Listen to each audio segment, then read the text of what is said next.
big brakes of the Corvair are long-wearing and fade-resistant. The brakes are self-adjusting for better stopping and reduced maintenance costs. And the bonded linings can wear down practically to the brake shoes before relining. The brakes are of a larger diameter of 9.5 inches with wider linings this year. The effective brake lining area measures 168.9 square inches, 42.5 square inches more than last year. The brake drums of iron and steel have wide cooling flanges for rapid heat dissipation and cooler braking. In addition, the drums and backing plates are fitted to provide a seal as added protection against dust and moisture contamination.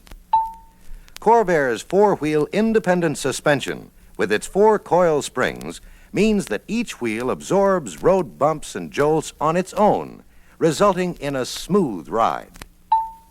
The rear suspension system with its independent axles is redesigned for better handling, extra stability, and a smoother ride. The reasons?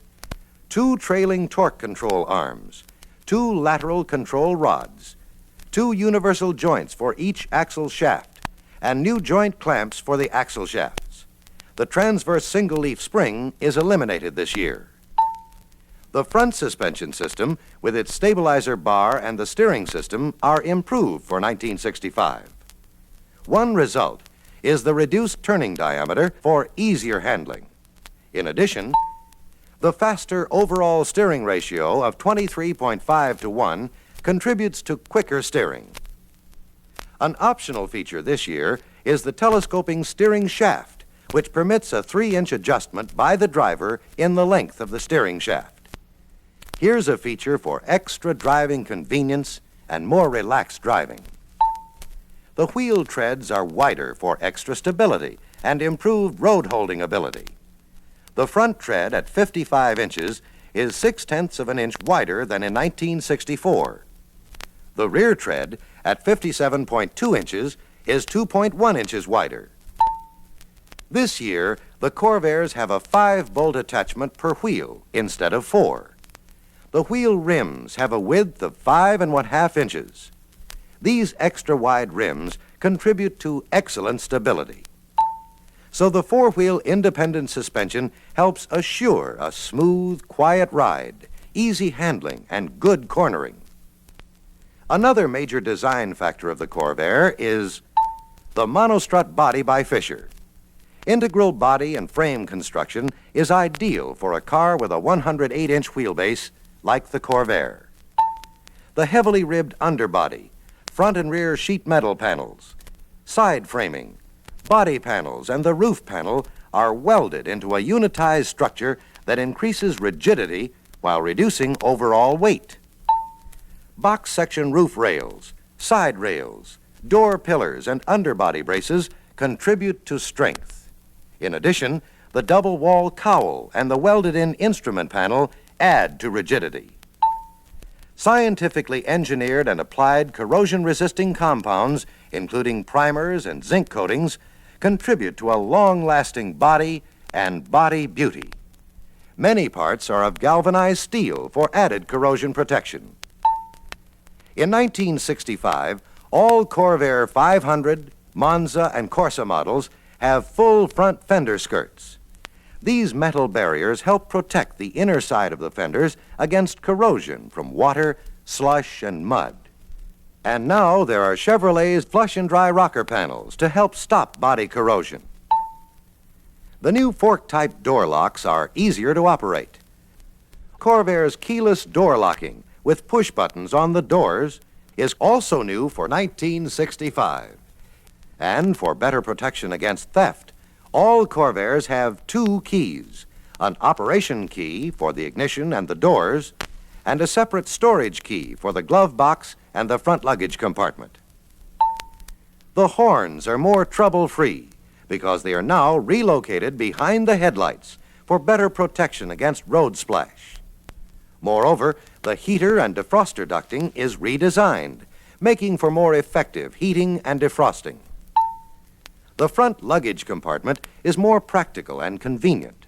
The car jack and tools are now located under the spare tire in the engine compartment. There's more loading convenience. Throughout the body, the generous use of insulating materials reduces road noise, and rubber bushings and mounts in the powertrain and suspension systems further reduce noise for more comfortable riding. In exterior dimensions, the Corvair is 183.3 inches long, 3.3 inches longer than last year. It's 69.7 inches wide, over 2.5 inches wider. The height of 51.2 inches is slightly lower. Corvairs have good entrance room, 30 inches at the rear, over 1/2 inch more than last year. 30.1 inches at the front, over 1 inch more. The virtually flat floor is another advantage of the rear-mounted engine. There's no huge transmission and driveline tunnel. Instead, a shallow rise houses the engine and transmission controls and the center duct for the heater. That's why there's more footroom.